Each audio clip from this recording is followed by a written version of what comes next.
Syahrini pamer hasil USG kehamilan, dikira hamil anak Reino Barak. Penyanyi Syahrini dikira hamil anak Reino Barak gegara posting hasil USG kehamilan. Rupanya, hasil USG tersebut bukan milik Syahrini, melainkan gambar ilustrasi dari video ceramah Ustadz Adi Hidayat. Dilihat di Instagram pribadinya, Syahrini tampak membagikan rangkuman isi ceramah Ustadz Adi Hidayat perihal kehamilan. Dalam video itu terlihat ada ilustrasi yang menggambarkan potret sebuah hasil USG janin seorang wanita. Syahrini tampak kagum dengan isi ceramah yang disampaikan Ustadz Adi Hidayat yang menyampaikan tentang fitrah kelahiran seorang manusia ke muka bumi. Fitrah kelahiran itu prerogatifnya Allah. Kadang-kadang ingin laki-laki lahir perempuan. Pengen perempuan lahir laki-laki. USG-nya sampai 9 bulan perempuan, begitu lahir laki-laki.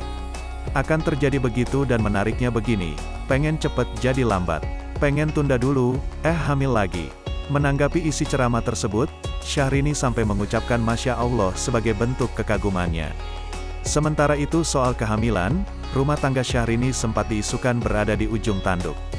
Hal itu diduga lantaran Reino Barak kesal karena Syahrini tak kunjung hamil. Bahkan, meski kabar tersebut masih simpang siur, muncul dugaan akta cerai Syahrini dan Reino Barak bocor.